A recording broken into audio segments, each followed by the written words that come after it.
Good evening, ladies and gentlemen, and what a treat it is to be here with you all this evening on the Bleacher Report app. I am joined this evening by a very special guest, someone that, if you've been around Alabama football on YouTube, you undoubtedly know the gentleman I have sitting across from me, Mr. Alabama football himself, Kyle Henderson. Kyle, how you doing this evening? What's up, man? I appreciate you, man. You've done such a great job. It's been great to really follow your success, and happy to be here on the Bleacher Report app. Everybody make sure and tune in as we have more content coming on the Bleacher Report app all this month. So it's another way to access Alabama football content, college football content right here, and happy to talk Alabama versus LSU today. Absolutely, man. And not even just Alabama. I mean, you're a real pioneer in the YouTube college football space, being someone who covers one channel primarily at nearly 100,000 or at 100,000 subs is just absolutely insane, the work you've done, which is why, guys, as you're coming in here, you need to be sharing this. Bleacher Report is giving you all, the fans, access to someone like Kyle Henderson, myself, someone access to Kyle. I mean, this is elite stuff. And Kyle, what a better week for us to be here talking LSU. I mean, this truly does feel like a new age rivalry in the SEC. I know our grandparents had Alabama, Mississippi State, Alabama, Tennessee. We all embrace Alabama, Auburn, but Alabama LSU just has a different type of resonance to it, or at least over the past decade it has. Talk to me about this game, the implications of it, especially as you sit in Tuscaloosa. Yeah, I mean, it's a rivalry game, 1,000,000%. And I think there's a lot on the line in this game, and people clearly know it, and the players clearly know it. It's personal for Alabama for a lot of reasons, and one of the main reasons is this game stands in front of what Alabama wants to achieve, and that is trying to go to the SEC championship. When you walk through the Alabama locker room, they have a pyramid of goals and what they want to do. And on the lower level, it's Middle Tennessee, it's Texas, and then as you get to the top, it's the SEC West, it's the SEC championship, it's the playoffs. And then at the top is the college football national title game. Alabama's loss early on in the season put a bad taste in a lot of people's mouths, and a lot of people need, to get past that loss because this is a different team, but still a lot of people are upset with how they played. And if you follow this team, it's been an inconsistent season. However, things have been more positive as of late. I mean, you look at the numbers, you look at the team that they've won 6 in a row, and this team knows what's on the line. They want to put 4 quarters together. And if they put 4 quarters together, we could end the show right now. They win this game. That's it. They put 4 quarters together, my brother. Yeah, I like their chance against the field. And I know I'm sitting here wearing an Alabama shirt. You can call me a homer, but at least indulge me in the conversation and the facts. Yeah. Kyle, entertain me here. Let's dive into this. What other unit in college football has 2 top 10 edge linebackers on their unit that then can boast, hey, we also have 2 of the top 10 cornerbacks in the nation on our defense? Oh, we have a guy who will be up for the Butkus Award, by the way, Deontay Lawson, and his running mate, Jahad Campbell. Yeah. Oh, you just wait. This Alabama team, and that's not even to speak on the offense where, guys, don't look now. Jalen Milroe is one of the most efficient passers in the nation, and he's quietly been stacking on it. Yes, there are still things to improve. We're going to get into that in this game, but his deep shot is unbelievable. I can't agree anymore with you. You know what infuriates me, Kyle? Everybody talks about that Texas loss. 1, Texas is one of the better teams in the nation, right? Let's give credit where it's due. 2, nobody then gives credit to Alabama saying, hey, they beat a really good Ole Miss team. I mean, handled a really good Ole Miss team. This team is evolving, but let's really dive into this game. Let's talk about Alabama's offense against can we call it a defense for LSU? And I'm not trying to be funny. I'm not trying to take shots. I have as much respect for DBU and what LSU built there as anybody could have, especially coming from a rival fan. But guys, this defense is bad. Kyle, what are you seeing in this defense that Alabama can take advantage of? I mean, specifically, I think the run game. I think Alabama, going into this game, if you're Tommy Rees, and by the way, the history with him and Brian Kelly. If you're going into this game, I kind of look at the fact that LSU allowed 347 yards on the ground to Lane Kiffin. So if I'm Alabama's running back room, or if I'm Jalen Milroe, I'm kind of licking my chops. And I know everybody's talking about the intermediate passing game for Jalen Milroe or whatever. These running backs have done a really good job throughout the season. I know it hasn't been a 200-yard performance or a 150 performance or whatever, but the running backs have been stable. And there's a stable of running backs that you can choose from. Jace, obviously, the guy, and then Roydell Williams behind him, Jam Miller, Justice Haynes, if you need him. And then, of course, who could be the most dangerous player in all of college football is Jalen Milroe. I mean, if things start clicking overall for him, I mean, this guy is the guy that you want when you're creating players on NCAA football, right? Like we used to. Like, he has everything, speed, size. He can hit you with the deep ball, and he is improving. So when I look to Alabama's offense, it's getting better, and there's a lot of weapons that you can go to. You can, a lot of people talking about Kendrick Law this week. We saw kind of a shovel pass to him, and people got excited about him. Isaiah Bond is electric. That guy is lightning in a bottle. And then you have Jermaine Burton, who has become kind of that alpha and really a ride out. Alabama didn't really have a ride out last year. He's a ride out for sure this year. And then Amari Niblack at tight end. So here we are mentioning a lot of these guys, and it comes down to keeping Harold Perkins at bay, because when we look to LSU's defense and kind of the holes that they have, he is a bright spot. And Coach Saban even said yesterday, we can't simulate him. And I know, maybe he's saying that, but, Dallas Turner and Chris Broswell probably, could simulate that. But this guy is going to be a problem. And being that Jalen Milroe has been sacked 31 times this season, it is a cause for concern. If you want to run the football, I think Alabama can. It's going to be interesting to see if that is part of the equation. And I also think that if Alabama can control the time of possession, that is going to play a large component to helping Alabama win this game, because you don't want to get in a shootout with LSU. Nobody does. This team is led by Jaden Daniels, and I know we're going to talk about the offense in just a second, but from Alabama's offensive perspective, keep the ball, right? Score. You have drives that at least put up field goals behind Will Riker. These games that we've seen Alabama, it's taken them a long time to get going. They need to have sustaining drives that get points on the board.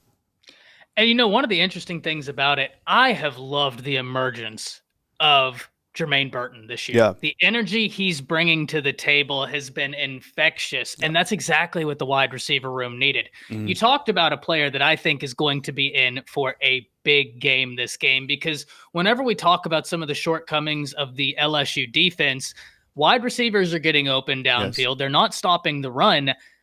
I don't know that LSU has played a tight end as dynamic as Amari Niblack. Mm-hmm. And ladies and gentlemen, I don't think college football quite understands what Alabama has in this tight end room yet, because I don't know that Alabama fans fully grasp what they have. We still haven't seen Danny Lewis at full capacity. Mm-hmm. This tight end room is actually ridiculous. Yeah. And Amari Niblack could go for a big game. Yeah, I think you're right. I mean, when you look at the tight ends specifically, there's a variety of tight ends that you could go with. So Amari Niblack, as we've highlighted, he is the playmaker of the bunch, where you can put his hand in the dirt or you can split him out kind of as a wide receiver. He's dangerous enough. And I think he could probably be one of Alabama's best tight ends that they've had within the last 5-6 seasons. He's that dynamic if they get him the football. There was if you remember against Mississippi State, they used him on a jet sweep. That shows you kind of the athleticism that he has. C.J. Dupree is kind of that possession blocking type tight end. And then you have Robbie Oots, who's an H-back. And what the H-back is basically extra protection behind Caden Proctor. So they put him in the backfield. He's 260 pounds. I think the offensive lineman kind of feel that he's one of the offensive linemen as well. With that said, he did have 2 receptions against Kansas State in last year's Sugar Bowl. And then you also have Danny Lewis, who you mentioned, who is very talented, and we really haven't seen too much of him this season, but he also is a very aggressive tight end. There was this one practice that I went to, and he was just driving people back.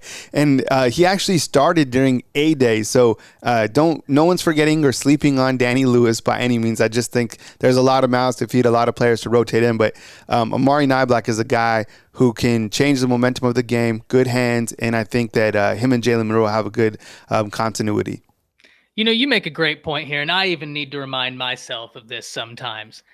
Alabama has problems that differ from other teams' problems, right? Like we sit here, we just named an entire orchestra of tight ends that would start elsewhere in college football.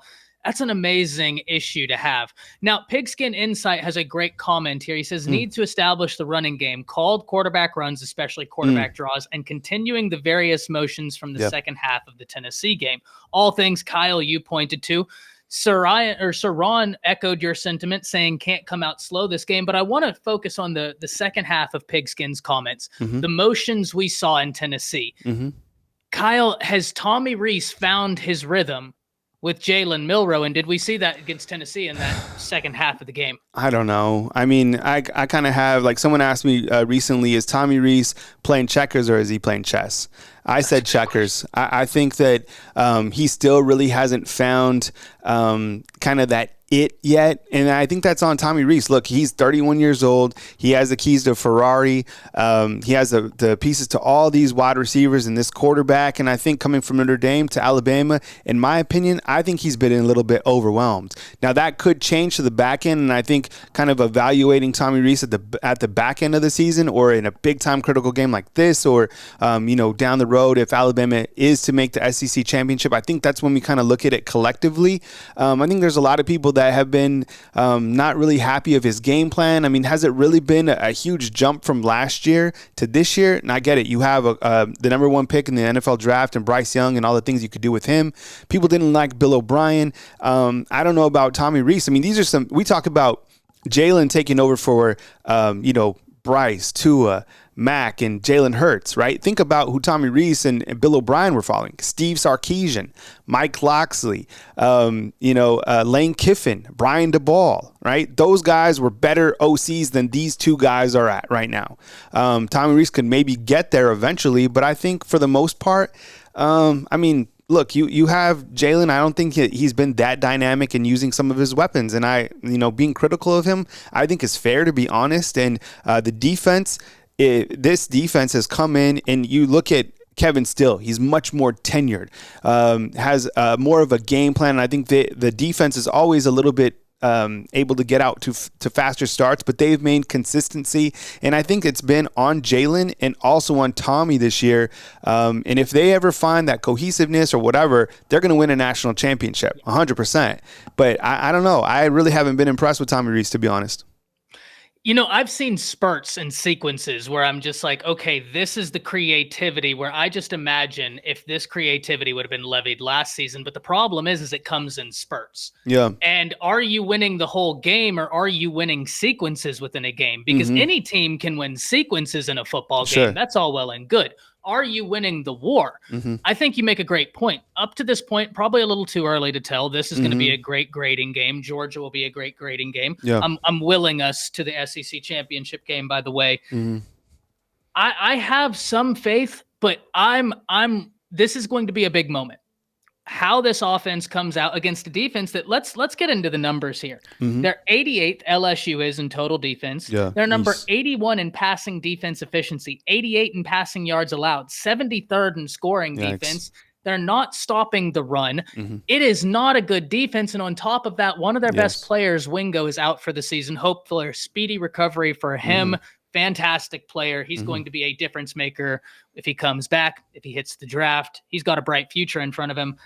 But do you think this LSU defense is going to find any success against the Alabama offense, or could this be kind of the start of a coming out party? I don't know. I mean, the offensive line, I think, still scares a lot of people, and rightfully so. I know Caden Proctor, according to Pro Football Focus, in this last game against Tennessee, who had the number 4 pass rush in the entire country, he did a really good job against Tennessee. I think he graded out at 77.1. That's not a C on Pro Football Focus. That's more like a B, like a really high B. That's his best grade, I think. That was that grade, and then a grade against Mississippi State, where he had two games in that regard where he did really well. It comes down to him. If Alabama goes in 6 protection, I think that's going to 6 protection, basically when they have a running back in the backfield or they have Robbie Oots back there along with him. Because, look, I mean, some of the sacks, and we mentioned Jalen Milroe has been sacked 31 times. Has it all been on the offensive line? No, absolutely not. There's been a lot of times where he's been able to get out of the pocket and he just doesn't get rid of the football, right? You throw it to the mascot or whatever it is. And I think we're starting to see some of that from him. We saw it in the last game. But, it starts with the offensive line. You got to be able to keep him clean, and Jalen Milroe has to be able to be comfortable back there. And I love the YouTube video on ESPN of when Roman Harper and Jalen Milroe are breaking down film. and you can see Jalen Milroe's eyes, and he's progressing. 1 receiver, 2 receiver, and then he throws the ball. Wasn't the most accurate pass, but the fact is you're seeing him grow this season.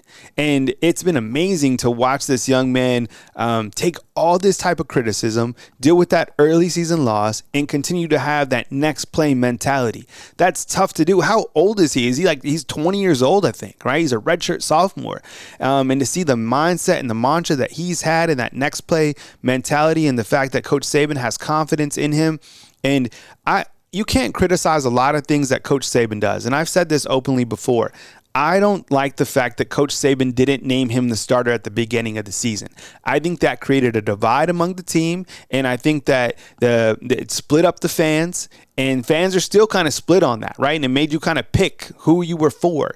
And as soon as Alabama named their quarterback, and after we got past that South Florida game, and maybe this is all by design. Remember, Saban is a guy who's definitely playing chess.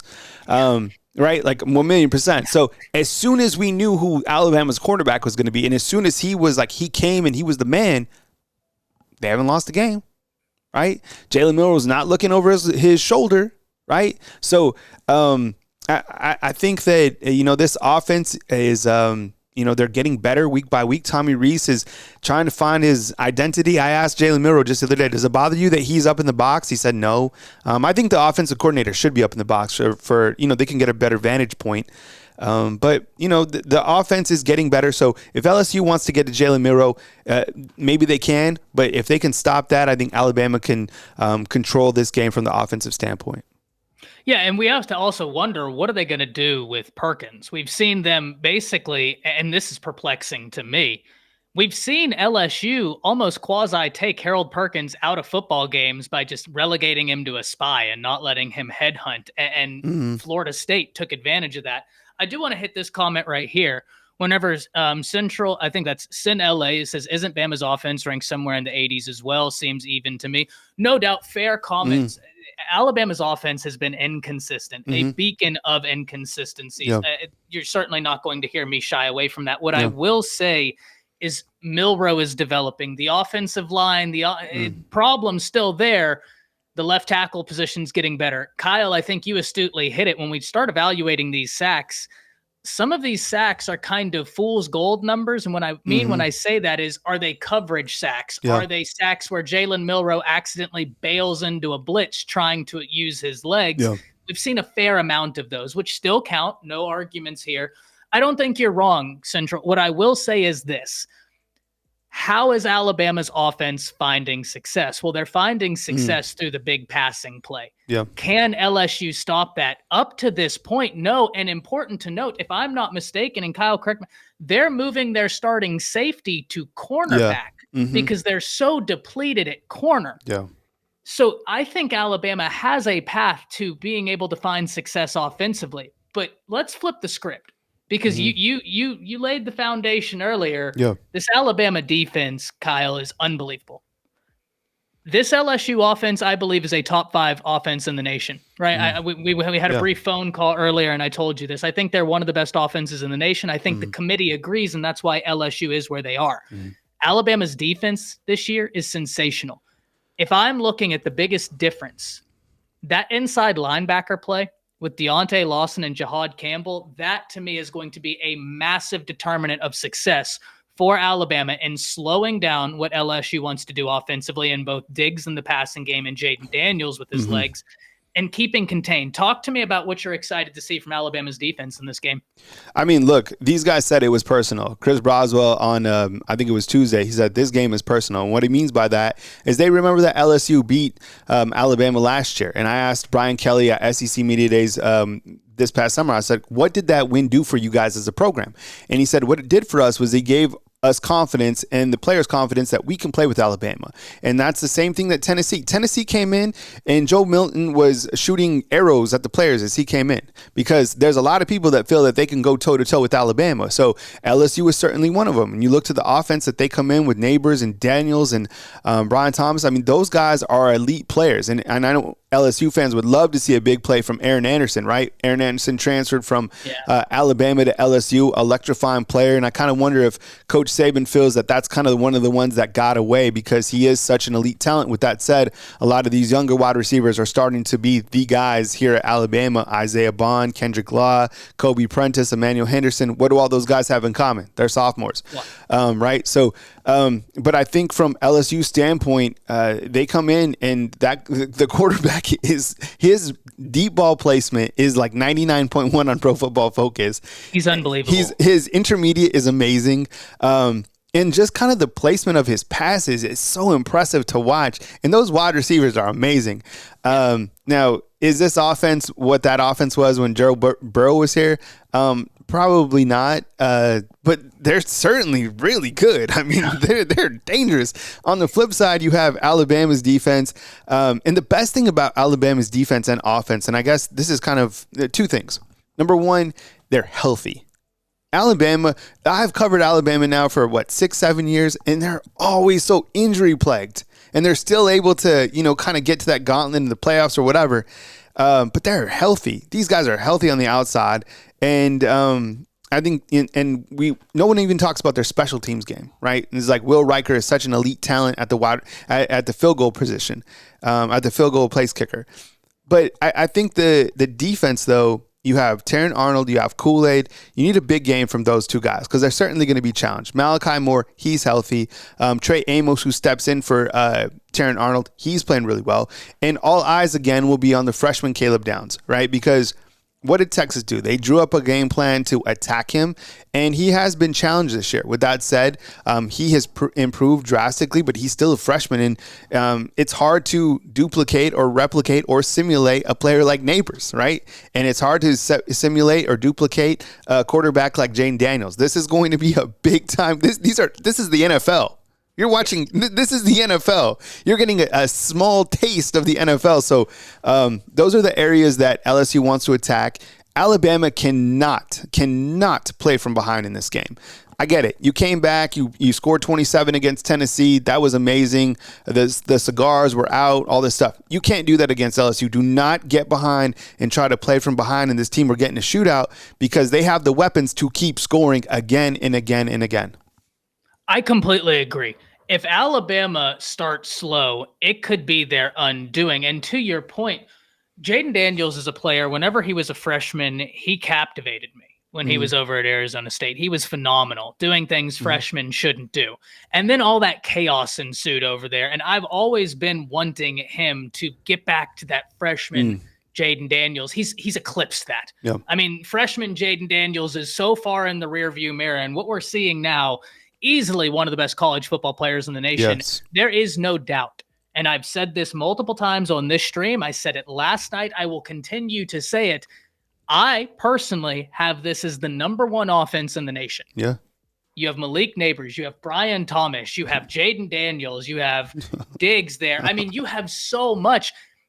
Ladies and gentlemen, whether you're an LSU fan in here getting the opposing viewpoint, which welcome, glad you're here. If you're an Alabama fan hyping yourself up for what we hope is a great victory, understand that we are being treated on Saturday. Yeah. Alabama loves to play man. You are going to see a bunch of day one draft picks out there playing man up on each other. Yeah. What other games are you going to see this weekend that provides that type of work? One of the areas, man, that I'm so excited to see, because you hit the defensive backfield so well, I can't wait to see how Alabama's defensive front challenges LSU's defensive front, because they had Jared Verse earlier in the year. Florida State got 4 sacks against them. They haven't played a defense as complete. Now, granted, Alabama hasn't played an offense as complete as this LSU offense. Let's completely concede that point. Talk to me about the overall defensive success, though, because they haven't played a pass rush that features Chris Braswell and Dallas Turner.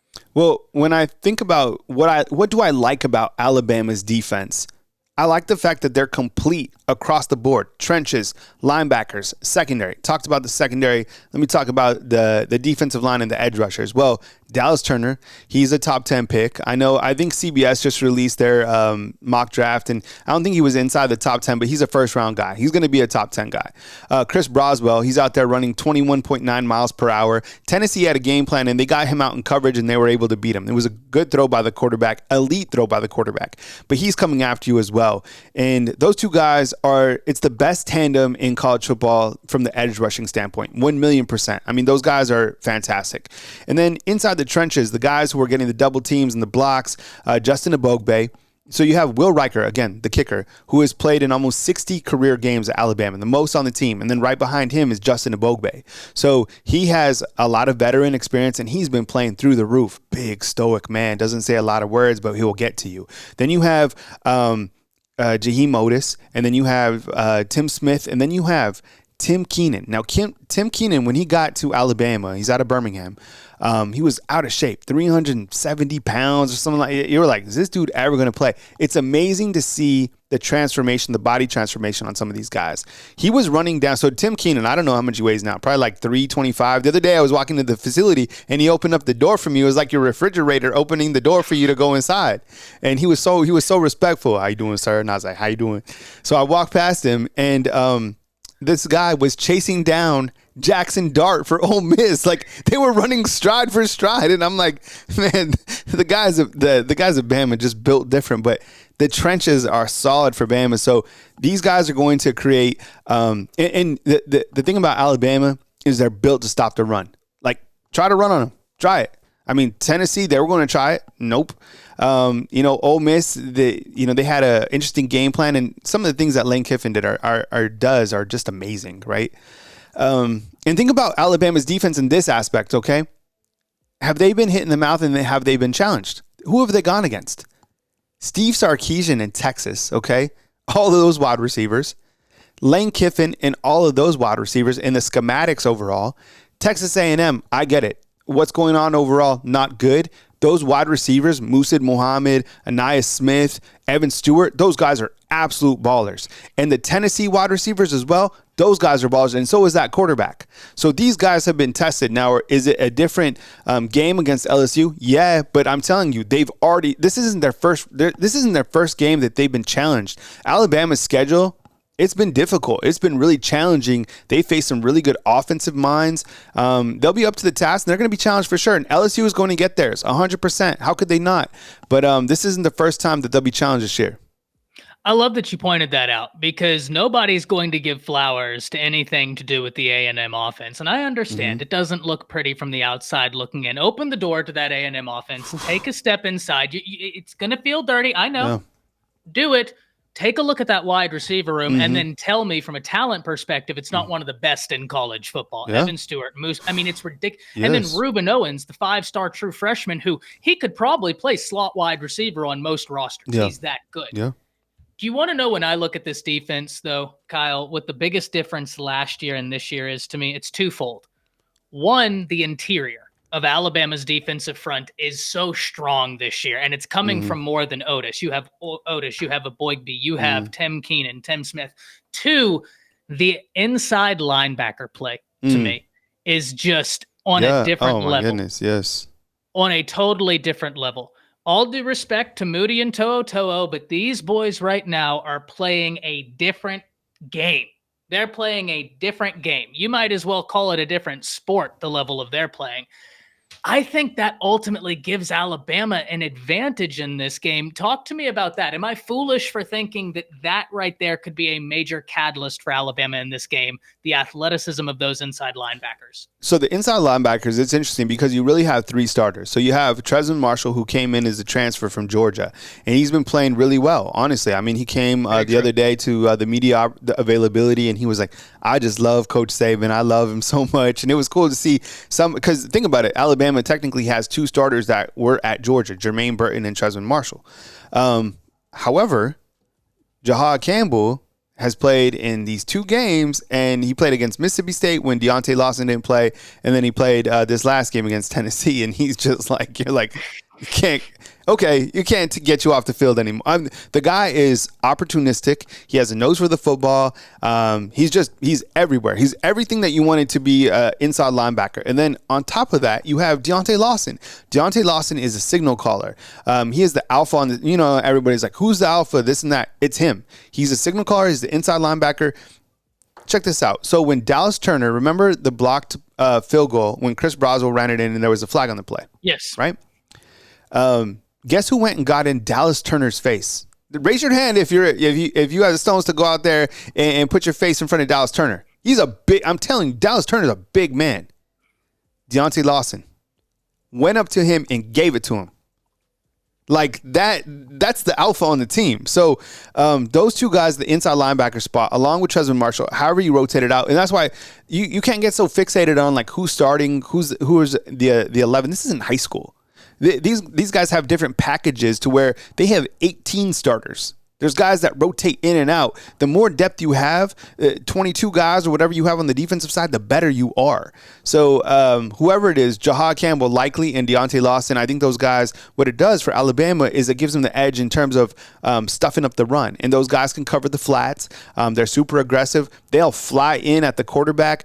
If they can get to Daniels 2-3 times early in the first half and create some sort of turnover, a big sack, that stadium will erupt. And that's something that Coach Saban is going to harp on tonight during his call-in show, is that this stadium needs to be on fire once again. Bryant-Denny Stadium is not the most challenging place to go and play in. I get it. It's 100,000, but the fans they've been spoiled to winning by such large margins that, by the third quarter, you're kind of looking at your phone. You're, thinking about lighting your cigar. This year, you're like, oh, man, what's going to, so the more intense the fans can be early on in the game and throughout, they'll play a factor for sure. And a big turnover in the first quarter, pick six by Kool-Aid, game.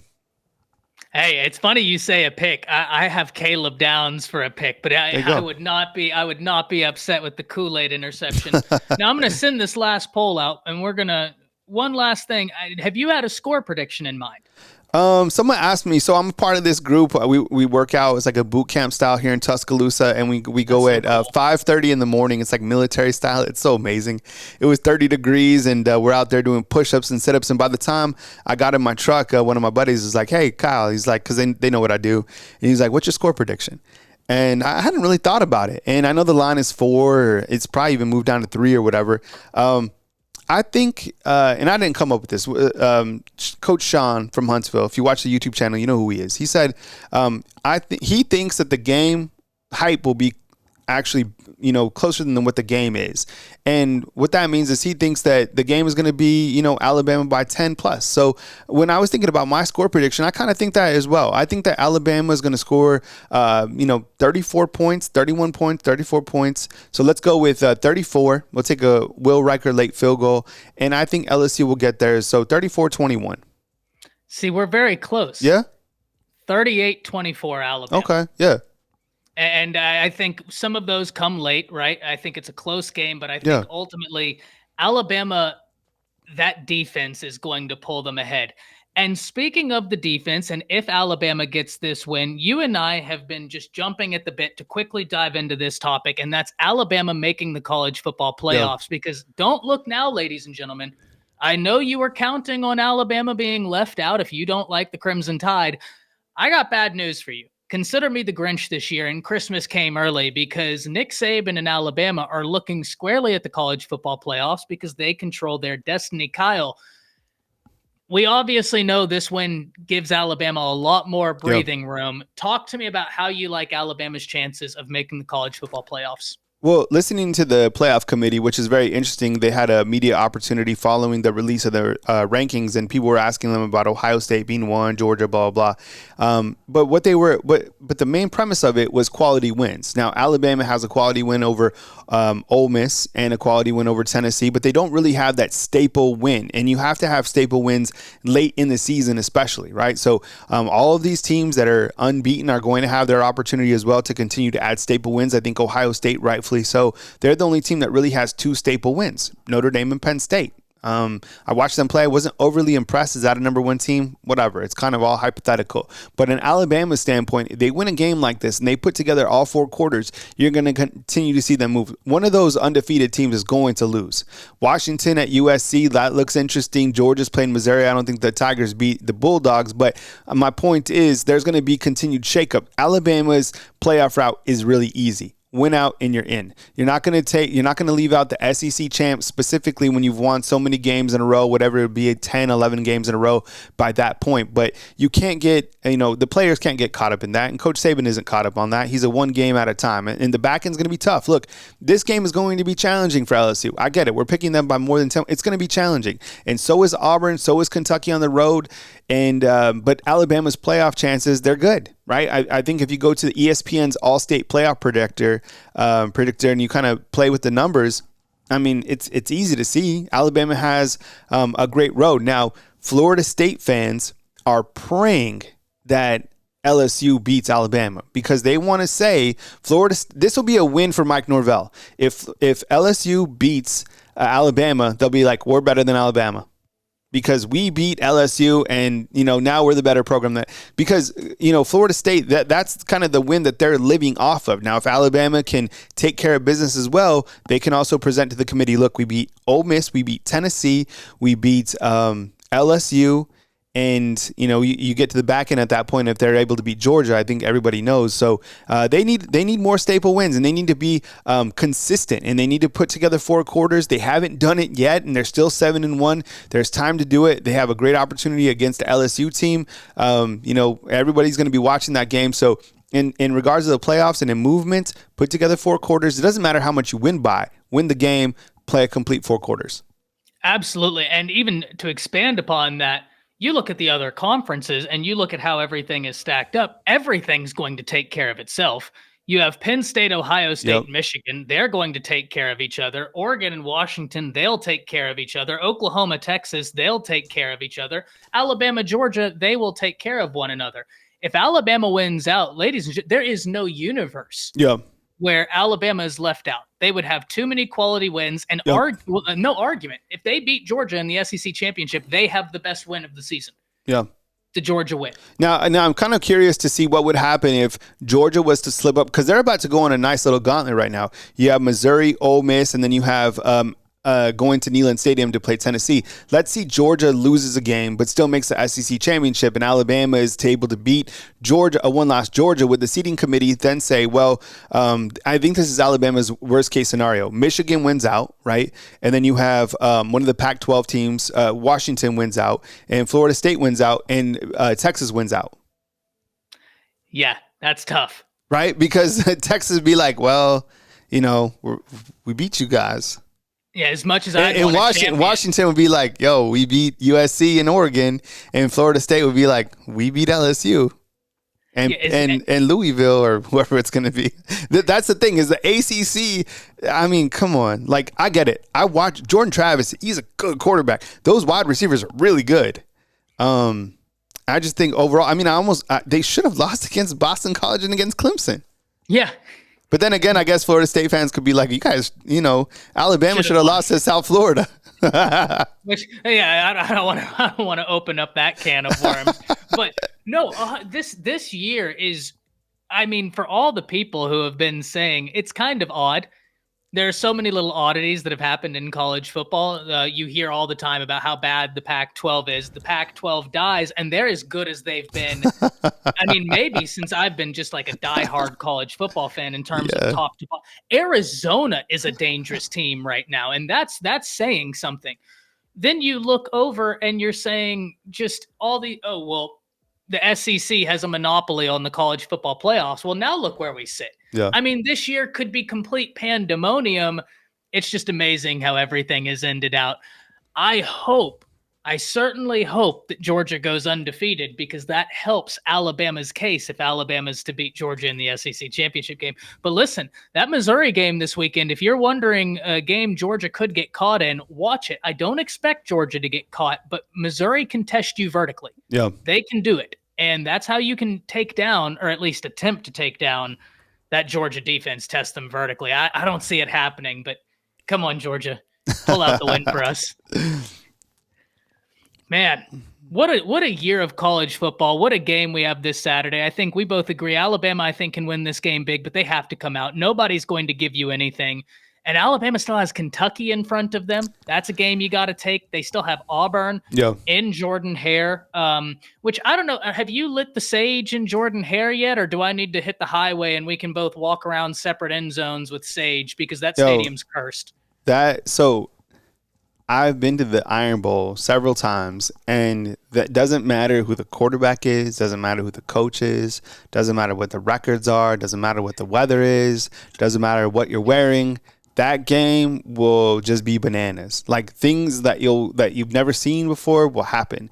And when I first moved here, I was like, really, Iron Bowl? Alabama was just rolling, right? So Jalen Hurts is the quarterback at the time, and Alabama hasn't lost a game, period. And go to Jordan-Hare Stadium and you watch the eagle fly, and it's pretty cool. And they have this giant video board. And at the time, guess who was their defensive coordinator? Kevin Steele. And Kevin Steele's defense, they got Alabama and they treated them like they were an elementary football team. It was really weird. It was like watching Superman because Alabama had it was kind of boring that season. Literally, it was like watching Superman get pummeled up and down the field. And Auburn just beat them. And then the crazy thing was Alabama didn't even reach the SEC championship game, and they still made the playoffs, and then they still won the championship. It was crazy, It's like, what? No, that game, I tell everybody, I have some friends that are Texas and Oklahoma fans, and I say, oh, you just wait until you get your first experience. I know it's not a rivalry game. Yeah. Wild things happen in Jordan-Hare Stadium. I can't wait for them to experience it. Man. Kyle, this has been a treat. And Bleacher Report fans out there, I got a little bit of a treat for y'all. Kyle and I will be doing this every Thursday in November, so you get to see us do our thing right here. It's going to be a lot of fun. Kyle, before we get out of here, I have to let you plug up your stuff, where everybody can find you, the great content you do, because if they're Alabama fans, they definitely need to be locked up with what you got going. Sure. I mean, it's pretty easy. Bama football on YouTube.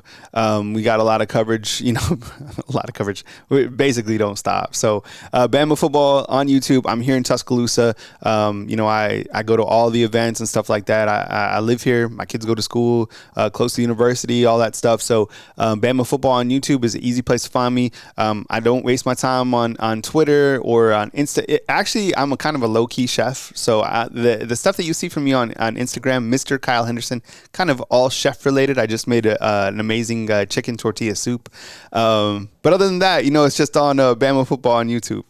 See, I feel like this was meant to happen. We were talking before before we went live. Neither one of us do a whole bunch of social media outside of YouTube.